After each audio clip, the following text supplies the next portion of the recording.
इसलिए तो कहते रोज आया कर तू। हाँ।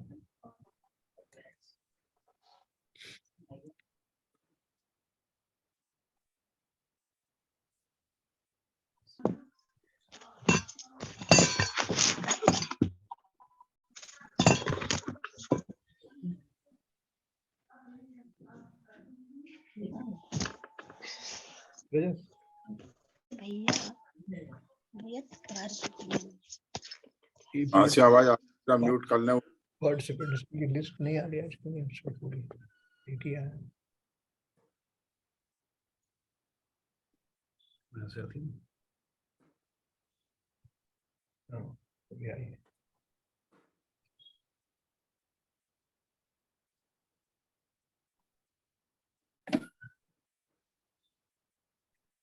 बस ठीक। तो हमारा ज्ञानार्णव नाम का ग्रंथ चल रहा है, जिसके जो है 16वां अध्याय हम पढ़ रहे हैं। ग्रंथ के रचयिता है शिवचंद्राचार्य, और ये जो 16वां अध्याय है वो उसी श्रृंखला में है जो हमने परिग्रह महाव्रत, जो अंतिम महाव्रत है, उसकी चर्चा चल रही है। और उसमें जो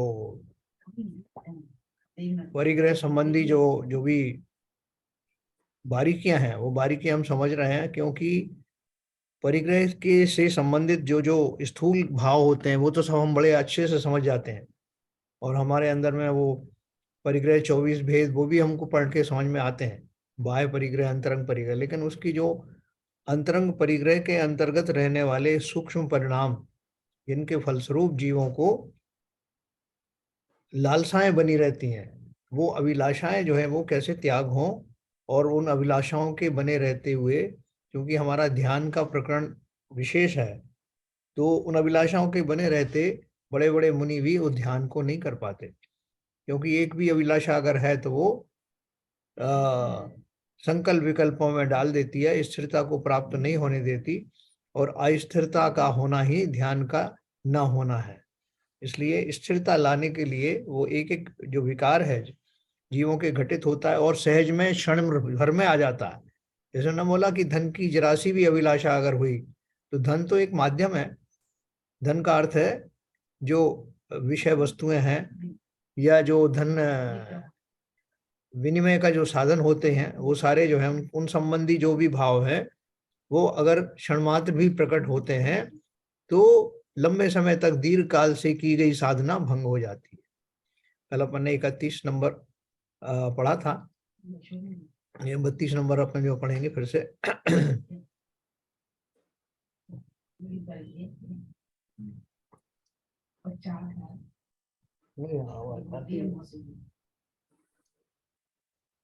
कर्म बदना बंधाति यज्जीवो धनाशा कश्मलीकृत है, तस्य शांतिर्यदि क्लेशाद हुई जन्म कोटि भी।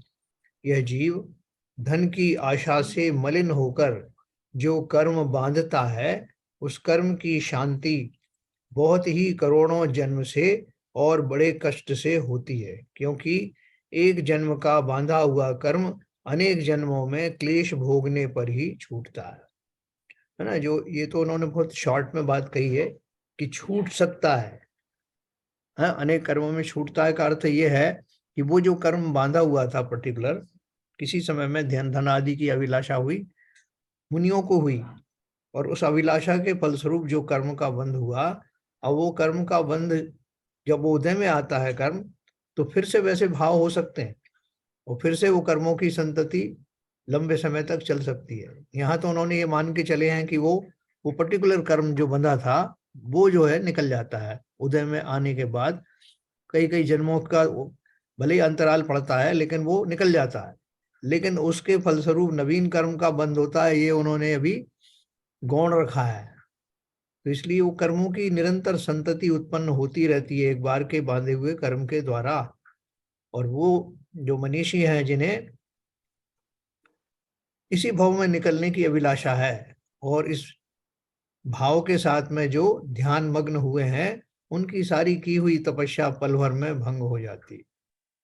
तो इसके लिए उन्होंने सचेत किया है कि किसी भी तरह की ये जो अभिलाषाएं आती हैं, उसका आने का सबसे बड़ा कारण क्या है कि इसका अर्थ यह है कि मैंने भेद विज्ञान को जीवन में वास्तव में उतारा नहीं। एक बार जो भेद विज्ञान अच्छी तरह से हमारे जीवन में रच पच जाए तो उसको फिर सोचना भी नहीं पड़ता। जैसे हम बिना सोचे ही हमारे कहीं जो गाड़ी चला रहे हो, कार चला रहे हो, कुछ सामने आ जाता है तो फिर ब्रेक पे पैर पहुंच जाते हैं, या जब बढ़ाने हो स्पीड तो एक्सीलेटर पे चली जाती है। ऐसे ऑटो पे हमारा हो जाता है सब कुछ। उसी तरह से जब जो भेद विज्ञानी है वो सोच सोच के नहीं करते कि देह अलग है और जो मैं अलग हूँ, क्योंकि वो एक बार सोचने के बाद में फिर स्थायी रूप से हमारे स्वभाव का एक अंग बन जाता है। तो यहाँ जो उन्होंने मुनियों के माध्यम से जो बात कही वो हमारे ऊपर भी लागू होती है। इसलिए जहाँ जहाँ हम उन विकारी भावों से निवृत्त होते चले जा रहे हैं उनको अपना स्वभाव बना लेना। तो आगे लिखा है। सर यहाँ पे एक प्रश्न है। हाँ बोलिए। आपने बोला कि वेद विज्ञान जब हो जाता है तो आदत सी पड़ जाती है हाँ और वो जो एक्शन होता है वो नेचुरल मतलब स्वभाव के साथ ही होता है। बिल्कुल बिल्कुल। तो उस क्षण पे अगर कोई परिक्रय तनका आता है हाँ तो वहां फिर विचलित क्यों हो जाते हैं, फिर विभाव क्यों आ जाते हैं? नहीं, अगर वो इसका अर्थ ये है कि बहुत गहराई से उन्होंने नहीं उतारा। जो विचलित होते हैं ना उनको कौन लोग है वो। अच्छा। हाँ, कहीं ना कहीं उनको उनमें कचास रह जाती है, चारित्रिक दुर्बलताएं रह जाती हैं। Okay okay. मतलब वो पूर्ण रूप से उनके स्वभाव में आ नहीं पाता है जो आ वेद नहीं विज्ञान। पाता। हाँ, तो अच्छा ये अच्छा। ये सब जो आगाह कर रहे हैं, जो इसी को आगाह कर रहे हैं कि भैया जो भी अपन को वेद विज्ञान पूर्वक अपनी स्थिति को लाना है उसमें स्थिरता लानी है। ऊपर की भूमिकाओं में जो मुनि धर्म का पालन करते हैं तो एक ही चीज की साधना की जाती है। वो बार बार जो ध्यान लगाते हैं और अंतर्मुख तक नहीं जाता है। इसका अर्थ क्या है कि अभी उस जाति की उस लेवल की स्थिरता आई नहीं। आई नहीं। ठीक है, समझ। बहुत अच्छा आपने सवाल पूछा कि इस बीच में जब वो साधना चल रही होती है, वो साधना से भंग होने वाले कौन होते हैं और क्यों कर उनकी साधना भंग हो जाती है। तो अगर आप केवल ज्ञानी की दृष्टि से देखोगे तो पाओगे कि उनके अंदर सूक्ष्म रूप से ऐसे भाव उत्पन्न हो गए जिसके कारण कि वो ध्यान अंतर्मुख तक स्थिर नहीं रह पाया। ओ, ऐसा। सही कोलैबोरेशन दिया आपने। तो ये हो गया 32 नंबर का। 33 पढ़ेंगे। सर्व संग विनुर्मुक्त है, समृताक्षय स्थिराशय, दत्ते ध्यान धुराम धीर, संयमी वीर वर्णिताम। समस्त परिग्रहों से तो रहित हो और इंद्रियों को संवर रूप करने वाला हो, ऐसा स्थिर चित्त संयमी मुनि ही श्री वर्धमान भगवान की कही हुई ध्यान की धुरा को धारण कर सकता है, क्योंकि ऐसा हुए बिना ध्यान की सिद्धि नहीं होती।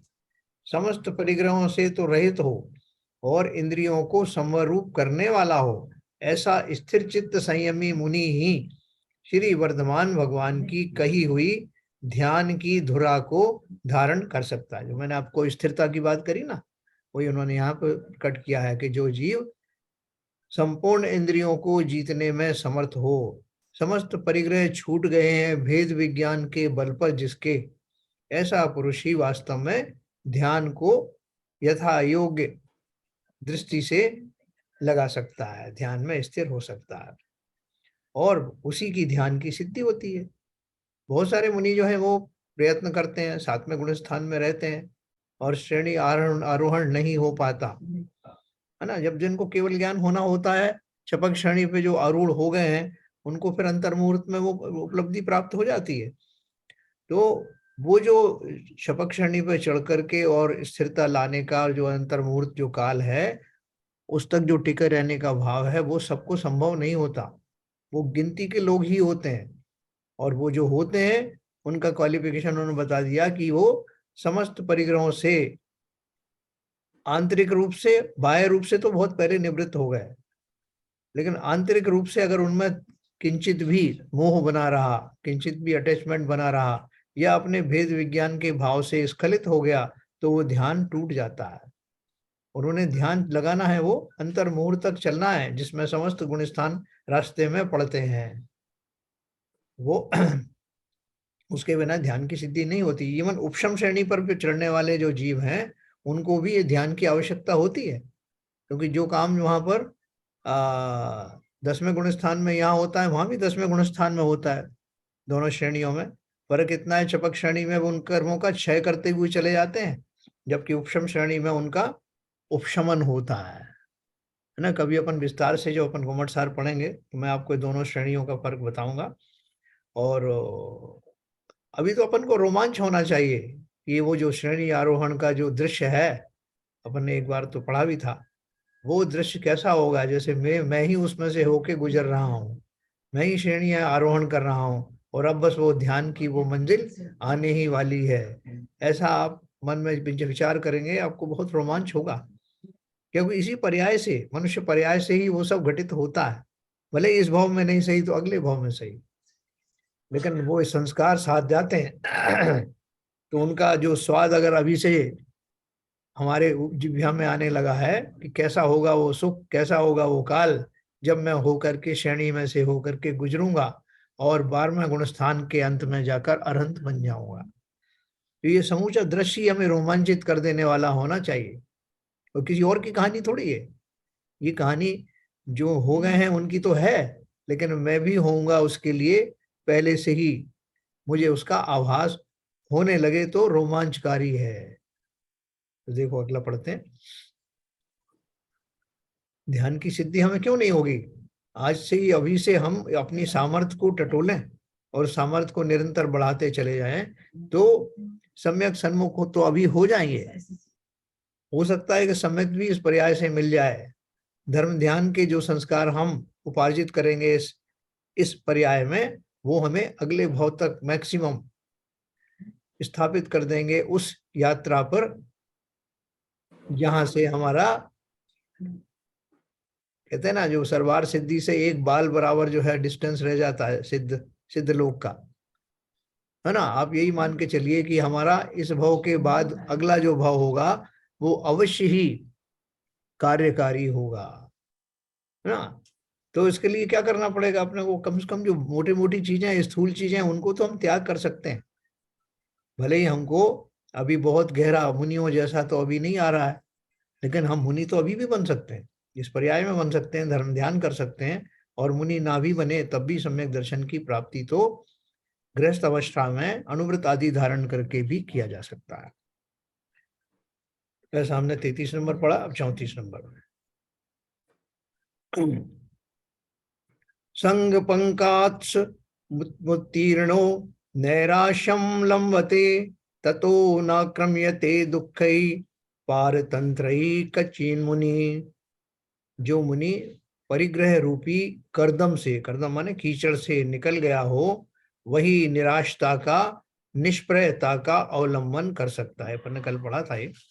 और उस निराशता के होने पर वह मुनि परतंत्र स्वरूप दुखों से कदापि नहीं घेरा या दबाया जाता है।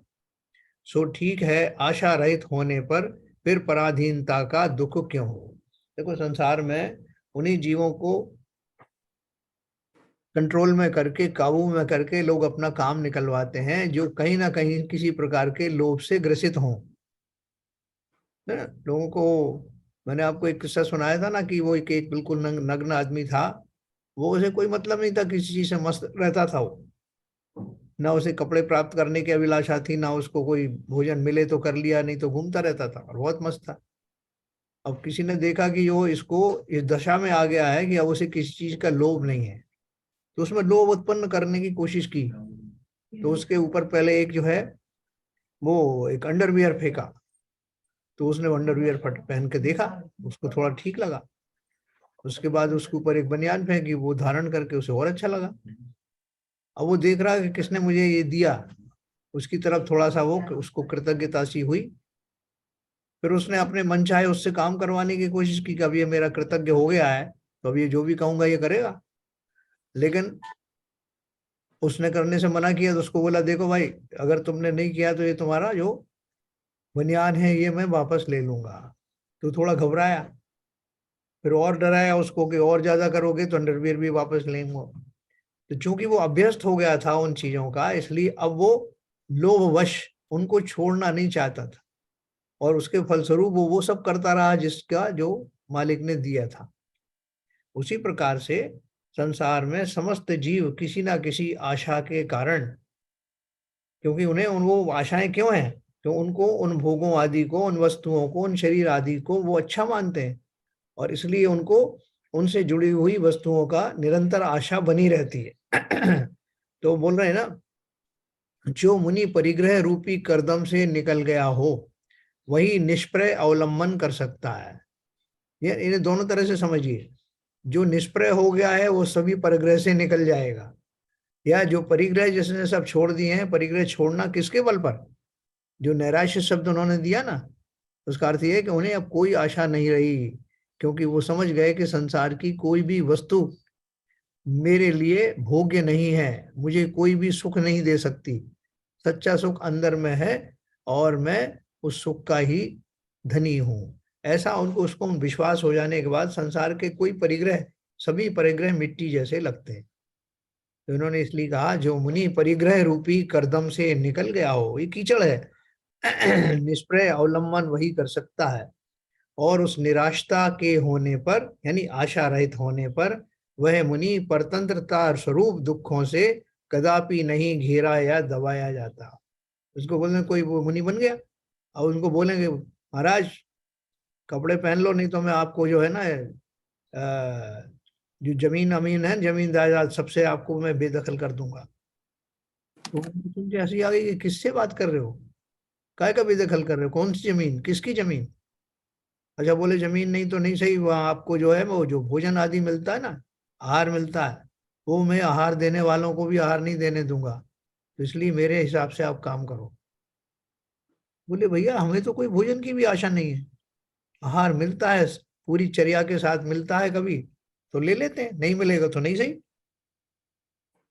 उपवास महीने महीने के वो उपवास भी करते हैं ना, और उसमें भी अपने निष्प्रय रहते हैं कि होगा, अगर अगर ऐसा इस तरह का उदय होना होगा तो होगा, नहीं तो कोई बात नहीं। आदिनाथ भगवान ने 1 साल तक जो उपवास ही किया ना, 6 महीने तक का तो उनका स्वयं का नियम था, और 6 महीने उनको मिला नहीं। वो कहने का अर्थ ये है कि जो समस्त प्रकार की आशाओं को भेद विज्ञान के बल पर छोड़ देते हैं, ऐसे जीव कभी किसी के पराधीन नहीं होते। तो पराधीनता से अगर हमें हटना है, वास्तविक स्वतंत्रता जीवन में लानी है, तो ये जो परिग्रह आदि हैं, जो आशाएं हैं, संसार से पाने की जो कामनाएं हैं, उनसे निवृत्त होते ही हम स्वाधीन हो जाते हैं।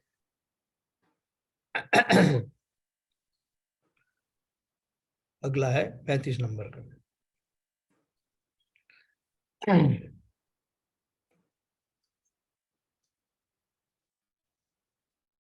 जो परिग्रह रहित संयमी है, हाँ 1 मिनट, उसका दुआ नहीं पड़ा सर।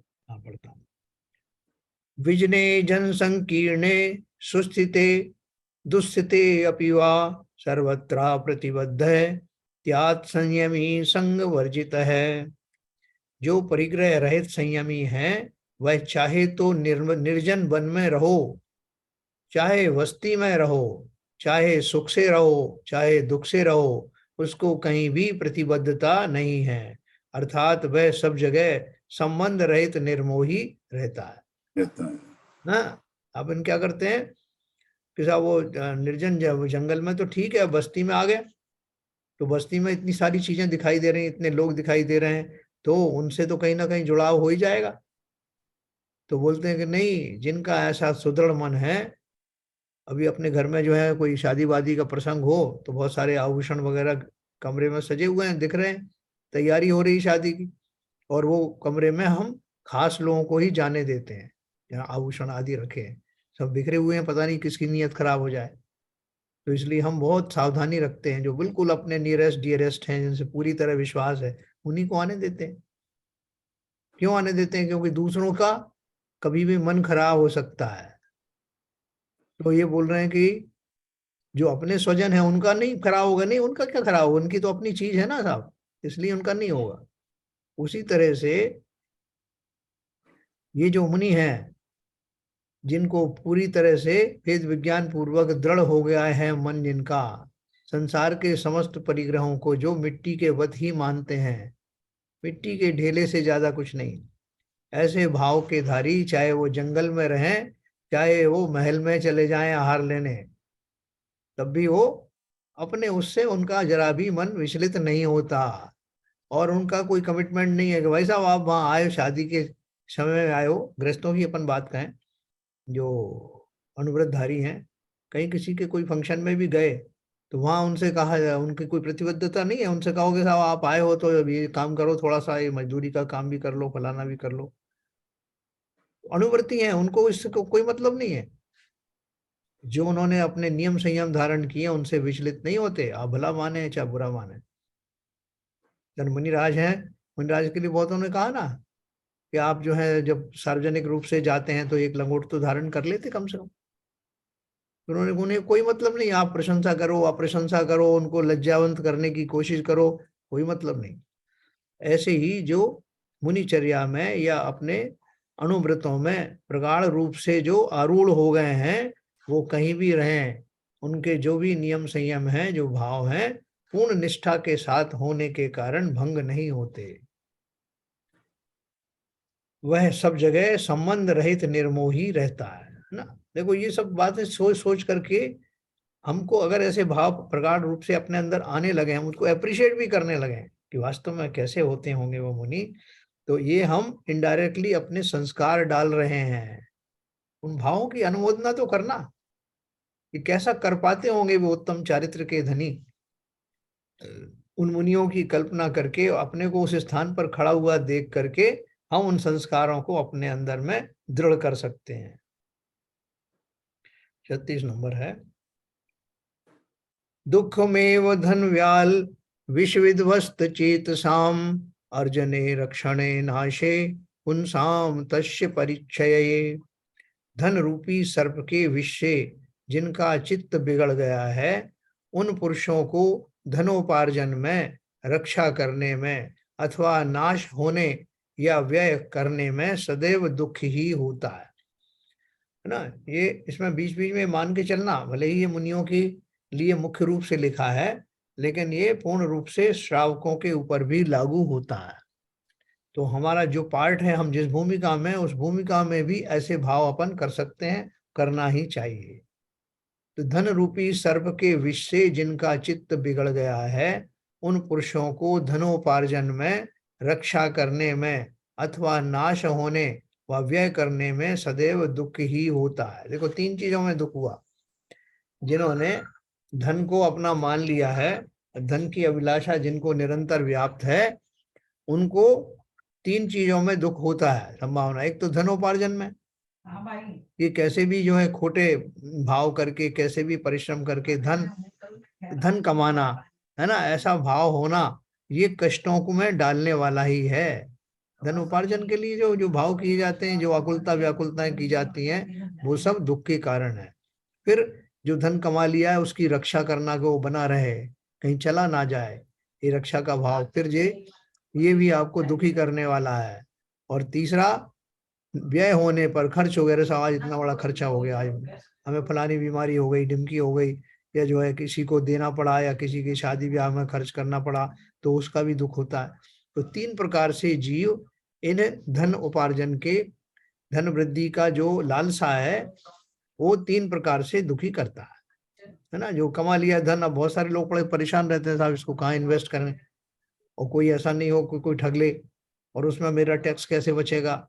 ये दुनिया भर के जो विकल्प हैं वो धन संबंधी ही हैं। ज्यादातर जीव इसी में मस्त रहते हैं, फंसे रहते हैं। अगला है 37 नंबर,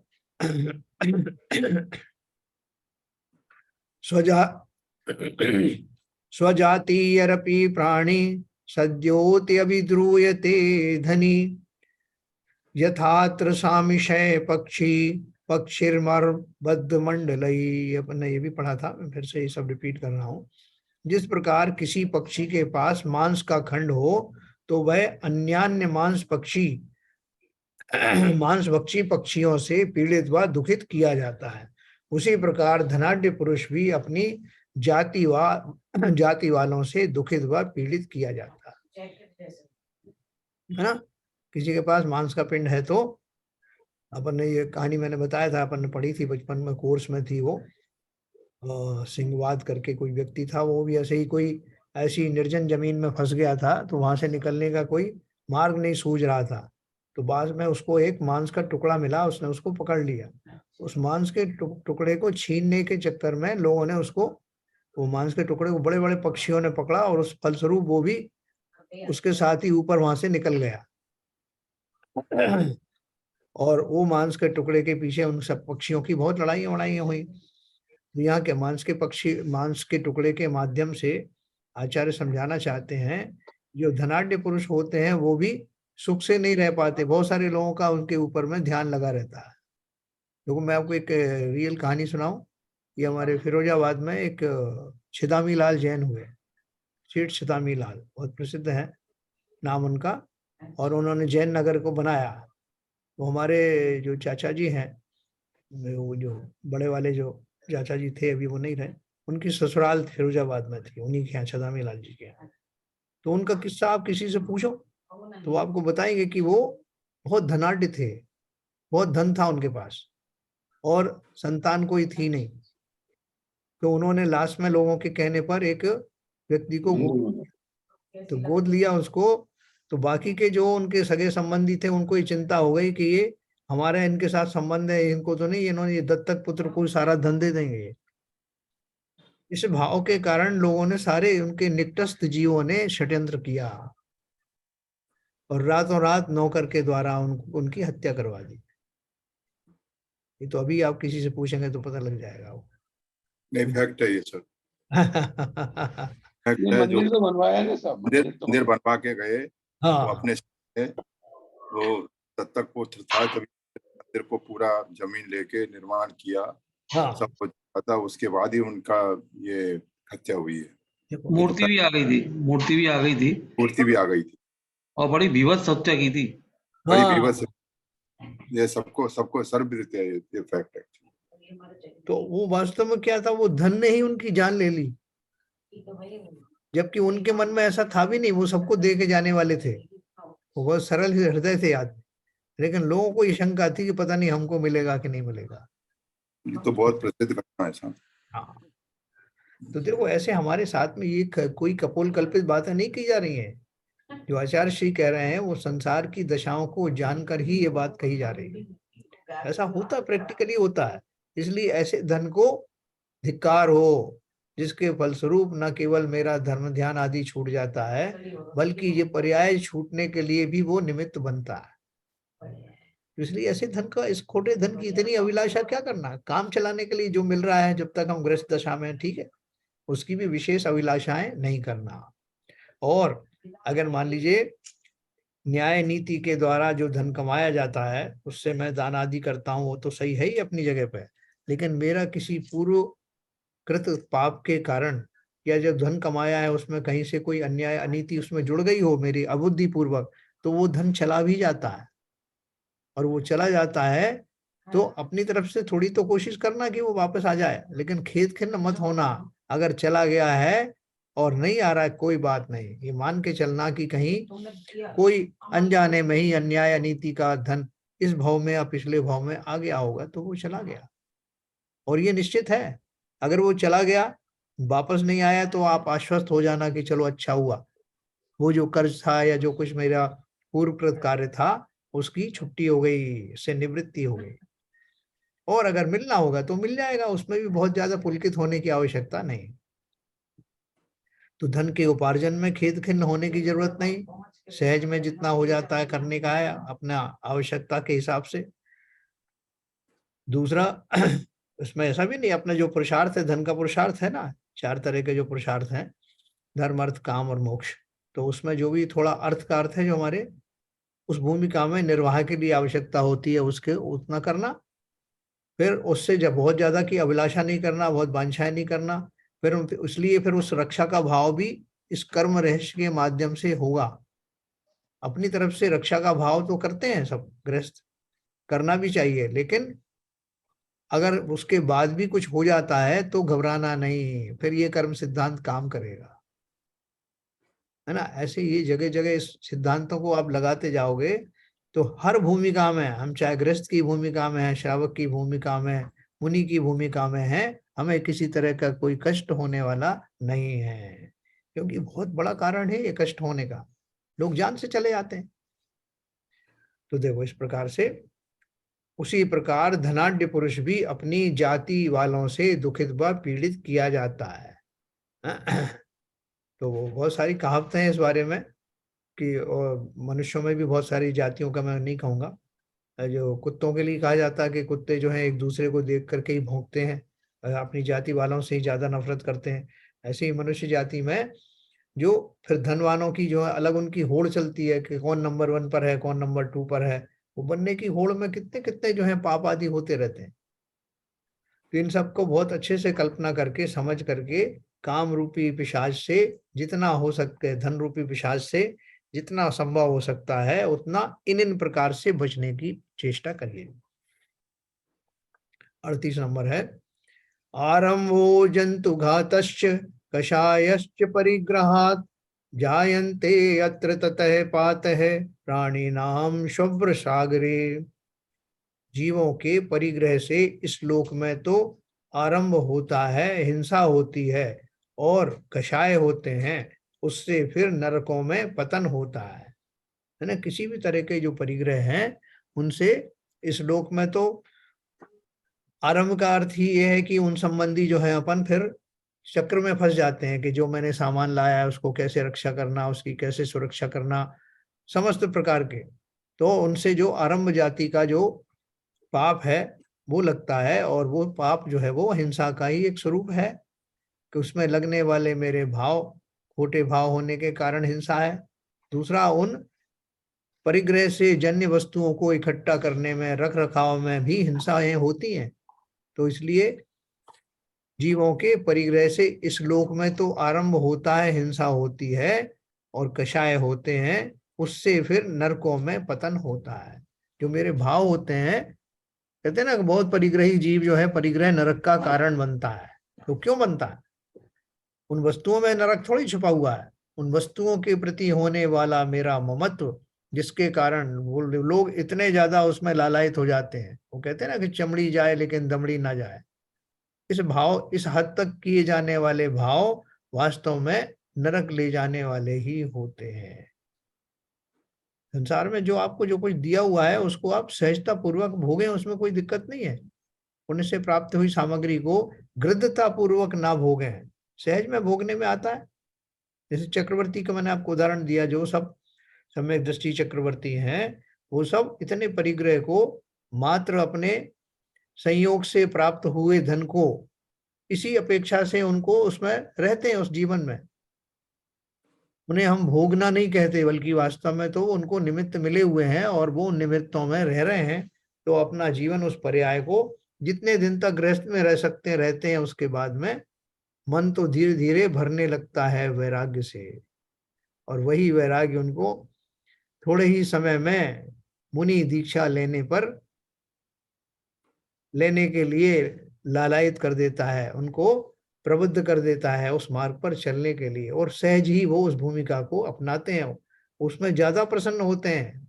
चक्रवर्ती के पद को धारण करके भी चक्रवर्ती की संपत्ति को भोगने में उतने प्रसन्न नहीं रहते जितने वो तीनों लोकों के नाथ बनने वाली जो संपत्ति है, उस मुनि पर्याय को धारण करने में जो प्रसन्नता होती है, वो ऐसे ज्ञानियों को ही होती है। तो इसलिए ज्यादा धन की आशा करना मतलब धीरे धीरे करके हम छोटी कुगतियों में जाने के लिए अपने आप को तैयार कर रहे हैं। 39 नंबर है, न त्याद्यातुम प्रवतस्य चेतः स्वप्ने अपि निश्चलम मुने परिग्रहाय अविद्यमान अनेकधा। जिस मुनि का चित्त परिग्रह रूपी पिशाचों से अनेक प्रकार पीड़ित है, उसका चित्त ध्यान करते समय कदापि स्वप्न में भी स्थिर नहीं रह सकता, है ना। ये भी एक कारण है ना कि बोल रहे हैं जिस मुनि का चित्त परिग्रह रूपी पिशाचों से अनेक प्रकार पीड़ित है। ये नीचे की भूमिकाओं के बारे में बात हो रही है, क्योंकि अभी वो मुनि जो बन गए हैं उनको सच्चे प्रकार का मुनि, उत्कृष्ट प्रकार का मुनि बनाने का प्रयास आचार्य श्री कर रहे हैं। तो इसलिए उन्होंने कहा कि भैया ये सब पूरा एम्प्टी करो, जो जो विकार भरे हुए हैं। किसी ने जाके कहा होगा आचार्य श्री से कि महाराज मैं बहुत कोशिश करता हूं लेकिन मेरा ध्यान लगता नहीं, मैं क्या करूं? तो वो ताड़ गए। उनको तो एक एक बात समझ में आती है कि कौन से जीव का, कौन से मुनि में क्या कमी है। तो उन्होंने ताड़ करके उनको डायरेक्टली इनडायरेक्टली दोनों तरह से संबोधित किया। क्या संबोधित किया?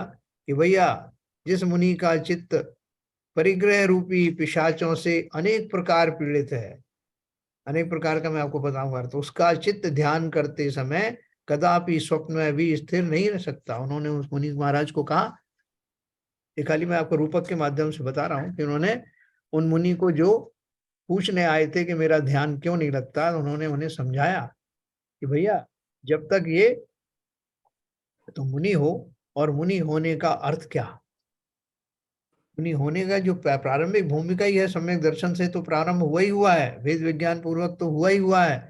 उसके अतिरिक्त कषायों से रिक्तता होते होते सातवें गुणस्थान की तुम्हें प्राप्ति हुई है। उस गुणस्थान में रह करके जहां से शुद्धोपयोग प्रारंभ होता है, किसी तरह का परिग्रह। बोले महाराज आचार्य जी से कहा उन्होंने, भगवान मैंने तो जो है कोई परिग्रह रखा ही नहीं, देखो मैं आपके सामने ही रहता हूँ, पीछे कमंडल के सिवाय कोई परिग्रह है ही नहीं। बोले बिल्कुल सही है, ये तो बाह्य परिग्रह की बात है, तुम्हारा अंतरंग परिग्रह क्या है? बोले महाराज कुछ तो है, वैसे मैं आपसे तो क्या छुपाऊं, कभी कभी याद आ जाती है मुझे कि मेरे घर परिवार में ऐसा हुआ करता था, मैं कितना धनी हुआ करता था, कितना लोग मेरे आगे पीछे घूमते रहते थे, ऐसा कभी कभी ध्यान आ जाता है। लेकिन महाराज ये परिग्रह थोड़ी। उन्होंने कहा ये भी परिग्रह है। धन या धन संबंधी या किसी भी तरह के अपने और पराये के तरह का भाव रखना, ये भी मुनियों के लिए परिग्रह ही है। बहुत बारीकी से समझना। हमें भी अगर किसी किसी का भी धन की अभिलाषा हो जाती है, कभी कोई ने एक लॉटरी से धन खरीदा, लॉटरी में उसकी निकल गई, बहुत धन उसको प्राप्त हुआ, तो हमारा भी मन लोभ से भर जाता है, अरे वाह कमाल हो गया, लोग इतना इतना धन की प्राप्ति हो गई, और वो धन जो है वो अगर मैं करता तो शायद मुझे भी हो जाता। ऐसा भाव करते ही वो परिग्रह संबंधी विकल्प आ जाता है। बहुत सावधान रहना इसमें।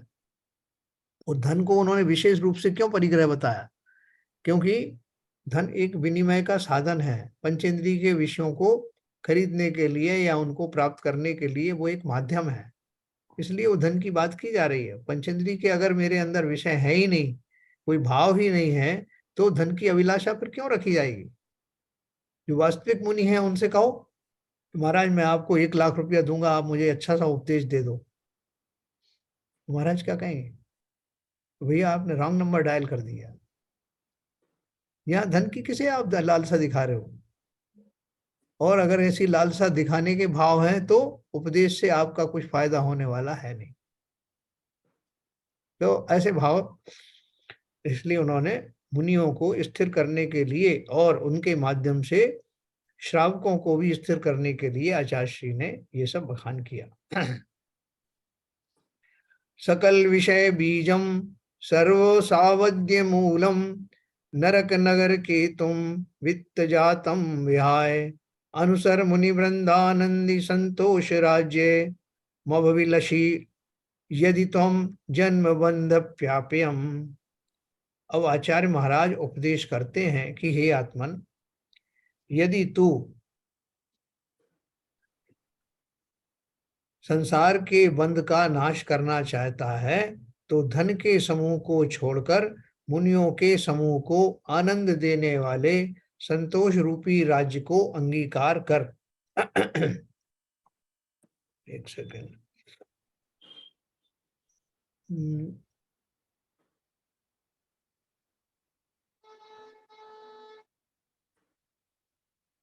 ठीक चल रहा था सर। हाँ ठीक चल रहा है। मैं नीचे टाइम देखने के लिए मैंने स्क्रॉल किया तो वो चला गया। अभी टाइम क्या हुआ? अभी 11 मिनट है। 11 मिनट, ओके।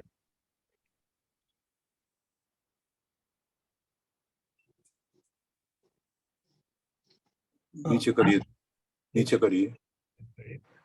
हाँ ठीक। और नीचे कर, यही यही यही बासी चंदन तुल्य, ऊपर करिए 39, 39, हाँ ओके, थोड़ा स्क्रॉल करिए ऊपर, एक मिनट। वाह, नहीं ये नहीं है, ये नहीं है। ये नहीं है सर, गाने पर क्षमा नहीं की, और ऊपर एक मिनट है। कल 202 पेज थे, 202 पे चल रहे थे आप, 203 पे आ जाइए, 204 पे आ जाइए आप। हाँ, वो एकदम स्क्रॉल हो गया।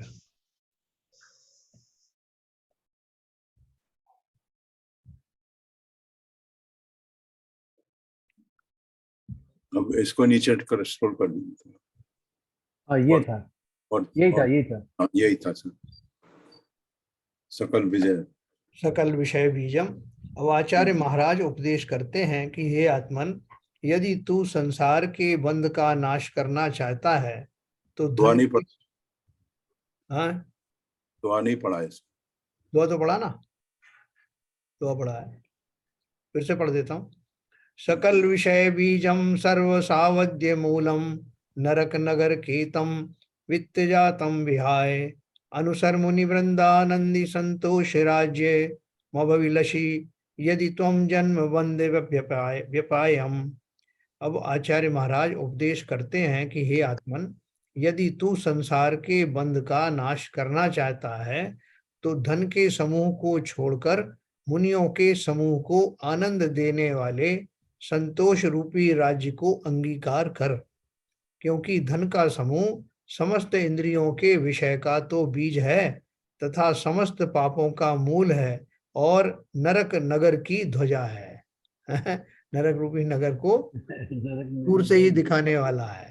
सो ऐसे अनर्थकारी धन को छोड़कर संतोष को अंगीकार कर, जिससे संसार का फंद कटता है ना। अपन ने वो प्रसिद्ध वो दोहा पढ़ा है ना, गोधन गजधन बाजीधन सबई रतन हाँ, धन, जब धन धूलि आवे है, सब दल धूल समान। हाँ जब आवे संतोष धन सब धन धूर समान। तो वास्तव में संतुष्टि जिन्हें हो गई हो, उन्हें फिर इस तरह की अभिलाषाएं होती नहीं। देखो जो अभी गृहस्थ दशा में हैं, उनको भी संतुष्टि होने की पूरे संभावना है, वो चाहे तो संतुष्ट हो सकते हैं जो मिला है उसमें। जो मिल जाता है उसी, वो एक गाना भी है ना, जो मिल गया उसी को मुकद्दर समझ लिया। तो वो मुकद्दर जो है दुखी मन से नहीं है, खुशी मन से, जो मिल गया है पर्याप्त है, बाकी की जो है बहुत अभिलाषा नहीं करना। अब मुनियों को, मुनि कैसे अपने आप को संतुष्ट करेंगे, साहब मुझे तो कुछ मिला ही नहीं। देखो उनके यहाँ 22 परिचय में से एक अलाव नाम की एक परिचय होती है, जिसमें अगर मान लो केवल ज्ञान नहीं मिला, उसमें देर भी हो गई है, तो वो ऐसे खेद खिन्न नहीं होते कि क्या मिला मुझे, मैं 12 साल से तपस्या कर रहा हूँ, इतने साल से कर रहा हूँ, मुझे कुछ मिला ही नहीं ना। आदिनाथ भगवान को 1000 साल लग गए, तो वो दुखी होकर के बैठ जाते कि भाई साहब सब बेकार की बातें हैं, अपन से नहीं होता, अपन तो सोते हैं आराम से, हैं अपन भी जब थक जाते हैं बहुत तो सो जाते हैं ना। तो उन्होंने ऐसी कोई अपनी इस तरह की धारणा रखी नहीं, अलाव वृत्ति, कि जब जो मिलना है, हो सकता है कि मेरे परिश्रम में, मेरे प्रयास में कहीं कुछ कमी रह गई हो, ऐसा भाव रखते हुए वो किंचित भी खेद खिन्न नहीं होते, अपनी जो भी दशाएं हैं उस भूमिका की उससे संतुष्ट रहे। ऐसे संतुष्ट हम भी रह सकते हैं।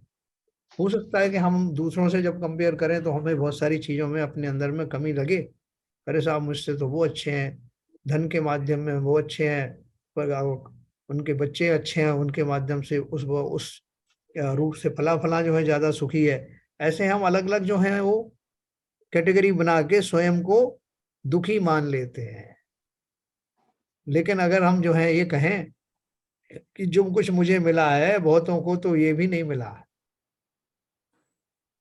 और तो क्या कहें, धर्म के आचरण के मामले में भी हम ये ज्यादा दुखी होने की जरूरत नहीं कि साहब देखो फला फला तो जो मुनि बन गए, मैं अभी यहीं पड़ा हुआ हूं।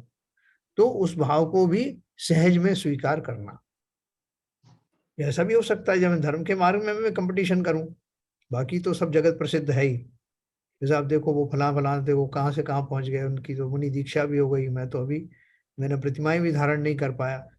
इसको प्रेरणा के रूप में तो भले ही हम जो है उसको स्वीकार करें, लेकिन दुखी होकर के नहीं, संतुष्ट रह करके सहज में ही उस और प्रयास भी करना है। इस मार्ग पर तो निरंतर प्रयास करना है। बाकी के जो धनादि हैं उनका तो क्या प्रयास करना, वो तो सब छूटना ही है। तो यहाँ उन्होंने कहा कि असंतोष होना, असंतुष्ट होना सब तरह से दुख का कारण है, और संतुष्टि ही सब तरह के सुख देने वाली है। और ऐसी संतुष्टि जीव को वास्तव में उसी धन को प्राप्त करने में होती जो उसका है। उस नैसर्गिक भाव को, यानी वो मुक्त दशा को, समस्त संसार के परिग्रहों से रहितता वाला भाव, वही वास्तविक संतुष्टि का कारण होता है। संसार में हम उस भूमिका में हो सकते हैं जितना हमें मिल गया है, जिस भूमिका में जितना हमारे पास है, हमारे बच्चे जिस योग्य हैं उस योग्य, जो भी इस पर्याय में जो कुछ मैं करके आया था उसके फलस्वरूप मुझे जो मिला है मैं उसमें संतुष्ट हूँ। ये तो संतुष्टि का भाव हमें धारण करने से बहुत सारे परिग्रहों से, लोभ लालच से बचा देता है।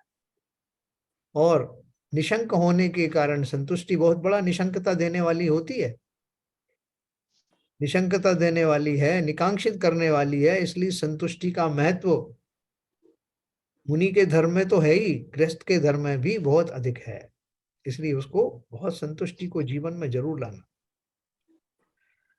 आगे दिया है एनय किम न धन प्रसक्त मनसाम ना साधि हिंसादिना कस्तशार्जन रक्षण क्षय कृतेर्नादाहि दुखानलेहि तत्प्रागेव विचार्य वर्जय वरम व्यामूढ़ वित्त स्पृहाम यैनेकास्पदा पदताम न यासी विषयी पापश्य तापश्य चा। हे व्यामोह आत्मन, जिनका मन धन में लवलीन है, उन्होंने क्या हिंसादिक कार्यों से पापार्जन नहीं किया, तथा उस धन के उपार्जन, रक्षण व व्यय करने से दुख रूपी अग्नि से कौन नहीं जला। इस कारण पहले ही विचार कर इस धन की स्पृहा को, इच्छा को छोड़, जिससे तू विषयों सहित पाप ताप की एकता को प्राप्त ना हो, अर्थात विषयों और पाप तापों का संगी ना हो। क्या बोल रहे हैं? हे व्यामूढ़ आत्मन, जिनका मन धन में लवलीन है, उन्होंने क्या हिंसादिक कार्यों से पापार्जन नहीं किया। अब बोलोगे नहीं साहब बिल्कुल नहीं किया उन्होंने, तो बिल्कुल जो सहज में जो न्याय और नीति पूर्वक ही धन कमाया।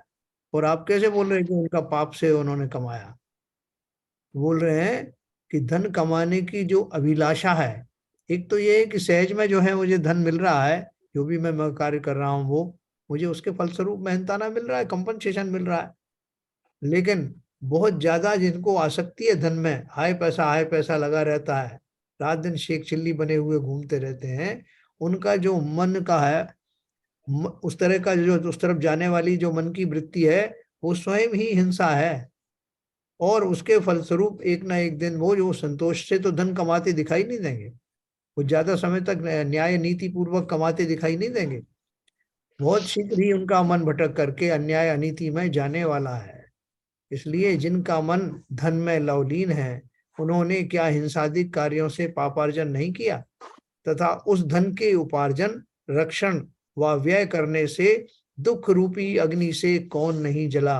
ये तीन प्रकार के भेद अपन ने जो पढ़ाए थे, धन को कमाने का भाव, कमाए हुए धन की रक्षा के भाव, और जो धन हमारे पास आ गया है उसको खर्च करने का भाव या खर्च हो जाने पर दुख होना। ये तीन तरह के ये दुख होने के, धन के माध्यम से दुखी होने के भाव हैं, और हम सब इनसे जुड़े हुए हैं और परिचित भी हैं।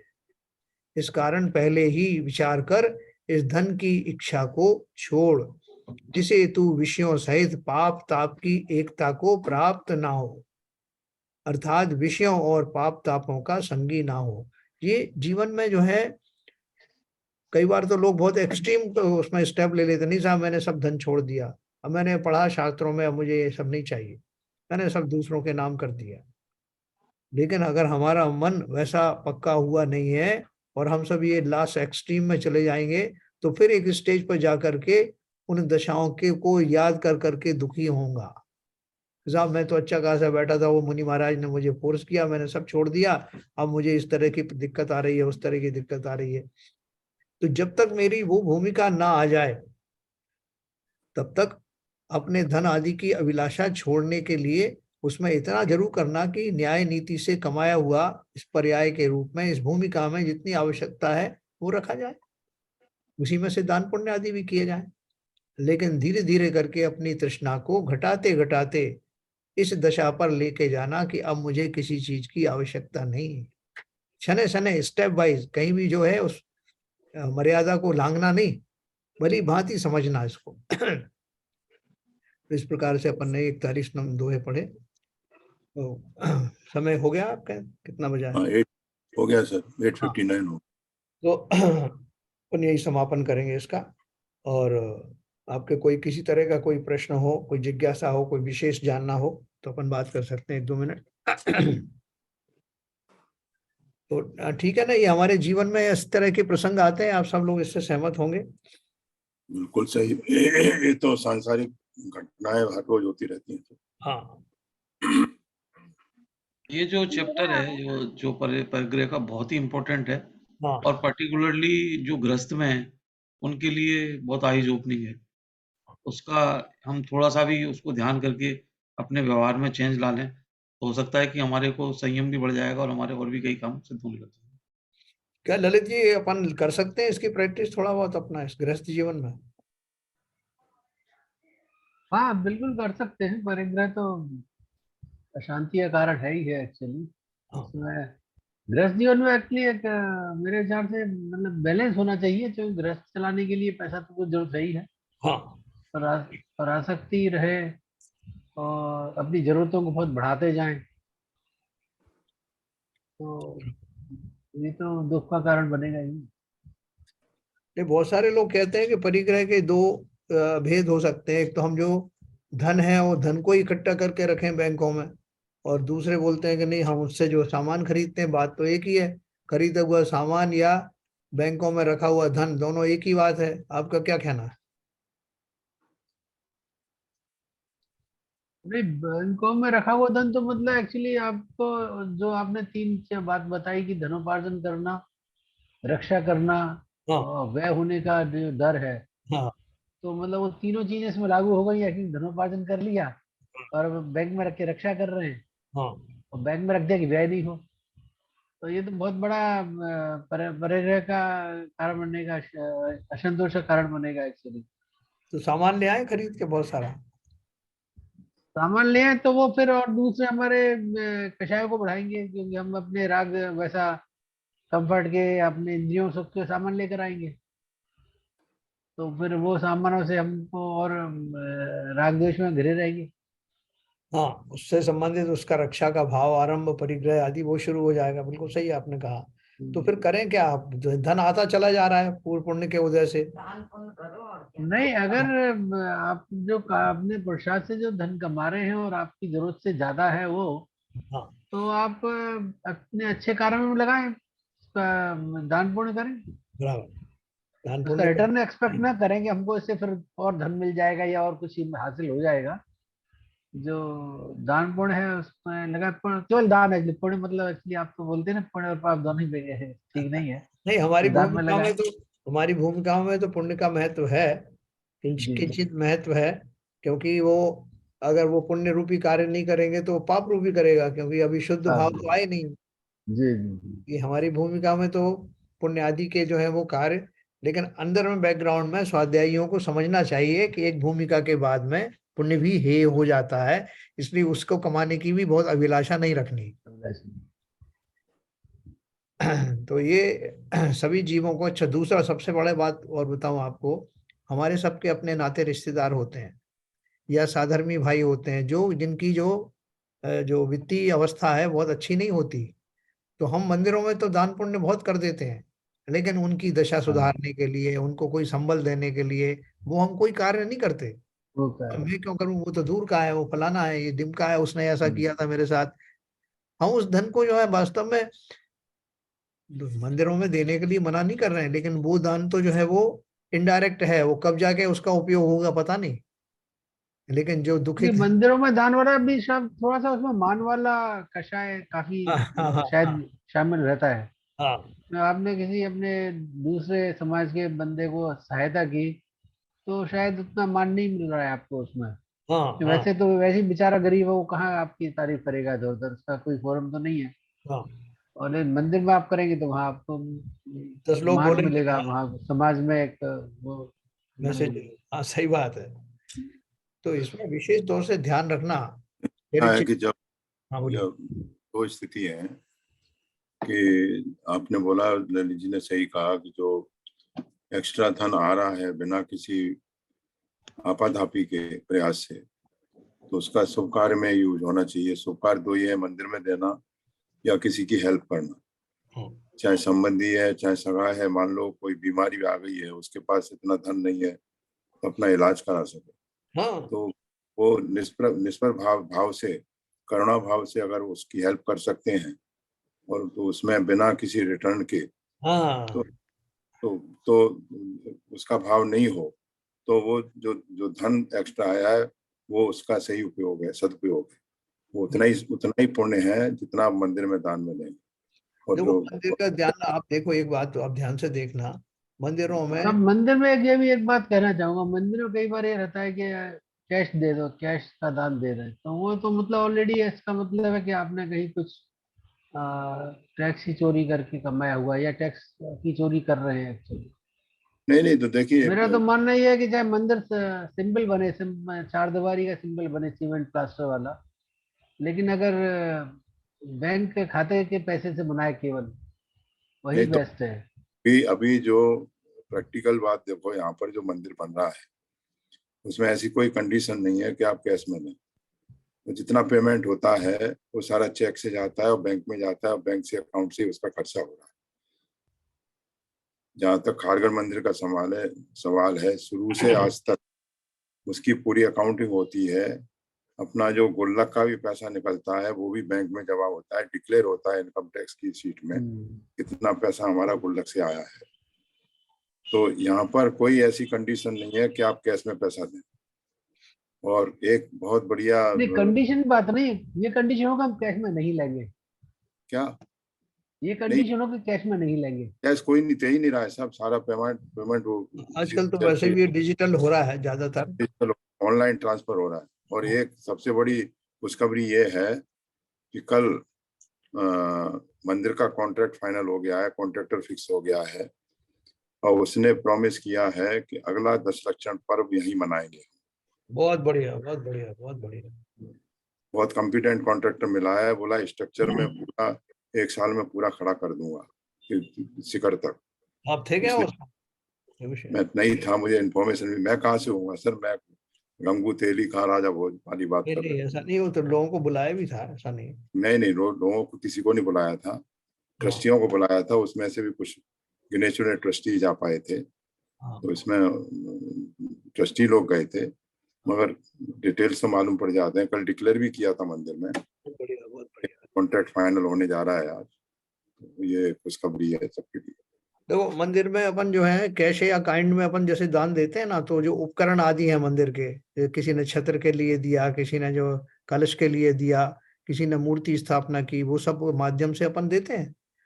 तो वो दान जो है उपकरणों के माध्यम से भी दिया जा सकता है। कैश में देने का अर्थ भी वही होता है कि उनसे मंदिर के योग्य वस्तुओं को खरीदा जा सके, या मंदिर निर्माण में कहीं ना कहीं वो सहायी हो। उसके अतिरिक्त भी जो अपन बात कर रहे हैं कि जो बेचारे, एक करुणादान नाम की चीज है ना, वो भले ही हमारे गृहस्थ रिश्तेदार हों या हम पर आश्रित ना हो, समाज में हो, बहुत निचले स्तर स्तर पर जीवन जी रहे हों, उन सब की सहायता करना भी साइड बाय साइड, दोनों ही चीज हम कर सकते हैं। ये कोई गरीब इंसान है, कोई परेशान है, अगर आपके पास सब आता है, हेल्प करते हैं। इसमें हाँ मैं कहना चाहता हूँ रिश्तेदारों के ऊपर, ये बड़ा मुश्किल है साहब। रिश्तेदार गरीब होता है ना, वो भी लेना नहीं चाहता है, हाँ और हाँ बड़ी परेशानी है यदि आप किसी की हेल्प करना चाहो तो। मैंने हाँ। बहुत कोशिश की है, मैंने बहुत देखा है। अच्छा। तो मेरे तो विचार यही आया था अभी, जैसे मैं अपने अंकल वगैरह से बात कर रहा था, मैं उनसे बोल रहा था कि एक अपना एक फंड बना लो और लोगों को बोलो कि एक फंड बना हुआ है, ट्रस्ट बना हुआ है, उसमें से आप हेल्प लेना चाहो तो ले सकते हो। डायरेक्टली किसी को बोलो तो कोई लेता नहीं है। शैलेंद्र जी, मैं आपको एक चीज बता दूं, हुँ, ये अपना एक आगरा के अंदर ग्रुप है अपना जायसवाल जैन समाज का, उन्होंने फंड इकट्ठा किया है किसके लिए? गरीब बच्चों जो अपने समाज के अंदर जो ऐसे बच्चे हैं जो अपनी पढ़ाई का खर्चा नहीं उठा सकते, और उनके पास इतना फंड आ चुका है, ये शर्म के मारे, डर के मारे बच्चे सामने, परिवार सामने आके पैसा नहीं ले रहे हैं और वो पढ़ नहीं पा रहे हैं। अगर डिक्लेयर 50 बच्चों का है तो 6 बच्चे ही उसमें लिखे जा रहे हैं। आप जो कह रहे हैं सही कह रहे हैं, पैसा नहीं लेना चाहते लोग, परेशानी में रहते हैं, ये भी एक स्थिति है। क्या क्या कारण है उसका? वो अपने अपने डिक्लेयर नहीं करना चाहते कि हम किसी पे आश्रित हैं। स्वाभिमानी है लोग हैं। हाँ, मैं आपको एक केस बता रहा हूँ। 10 साल पहले हाँ, मेरे पास एक रिक्वायरमेंट आया था, उनको पैसों की जरूरत है इतने की। मैंने, किसको जरूरत है? वो नहीं बताएंगे साहब। मैंने, अच्छा नहीं बता रहे हो। तो मैंने पैसे दे दिए और वो जाके क्या कहते हैं, इंजीनियरिंग करके इंसिडेंटली एनपीसी में एम्प्लॉय हो गया। अच्छा। और और उसको मालूम पड़ गया कि ये पैसा उस समय मेरे से आया था, और वो आके मेरे पास कृतार्थ हुआ, मेरे पास आके बोला उसने कि आज जो कुछ हूं मैं इसकी वजह से हूँ। समझे? तो ये भी एक मतलब सर्किट क्लोज हुआ उसमें। हाँ, तो ऐसे लोग भी हैं, तो गुप्त दान भी चाहते हैं, दिया है और हेल्प मांगते हैं। कई लोग लेते नहीं है शर्म के मारे कि हमारी समाज में क्या कहते हैं, बेइज्जती होगी, कि हमारे पास इतना पैसा भी नहीं है कि हम अपने बच्चों को पढ़ा सकें। हाँ, नहीं, उसका भी कोई उचित जो समाधान खोजना चाहिए समाज में। समाधान है, उसने बताया फंड इकट्ठा किया हुआ है, नाम डिक्लेयर नहीं करेंगे, किसको चाहिए किसको नहीं चाहिए, फिर भी लोग नहीं जाते हैं, फिर नहीं देते। चलो, एक हिसाब से तो वो ये अच्छा है कि लोग इतने स्वाभिमानी हैं, हाँ, स्वयं के बल पे करना चाहते हैं। हाँ, लेकिन जो उसका दूसरा पक्ष भी अपन को समाधान करने का कोई तरीका सोच नहीं, सोच जो पात्र उपयुक्त है वो लेना नहीं चाहता, जो अनुपयुक्त है उनको चाहे कैसे भी तो वो लेने के तैयार है। वो तो इनके राइट, कारण से आपको लूट के चीट करके वो आपका पैसा लेना चाहते हैं। वो दूसरी स्थिति है भी है। चलिए साहब, बहुत बढ़िया। तो अपना न्यूयॉर्क शहर में जो है आज ये पहला प्रवचन हम लोगों ने स्वाध्याय किया पहले। आपने न्यूयॉर्क को भी क्या कहते खिताब कर दिया। नहीं, चलो सब लोग आप इकट्ठे हुए जिनवाणी स्तुति करेंगे। मिथ्यातम नाश वे को ज्ञान के प्रकाश वे को आपा पर भाष वे को भानु सी बखानी है। छहो द्रव्य जान वे को बंध विधि भान वे को स्वरूप छान वे को परम प्रमानी है। अनुभव बताए वे को जीव के जताए वे को काहू ना सताए वे को भव्य और यानी है। जहाँ तहाँ तार वे को पार के उतार वे को सुख विस्तार वे को यही जिनवाणी है। हे जिनवाणी भारती तो हे जपू दिन रैन जो तेरी शरणा गहे सो पावे सुख चैन। जावाणी के ज्ञान ते सूझे लोकालूप सो वाणी मस्तक धरूं सदा देत हूँ धूप। जिनवाणी माता की जय।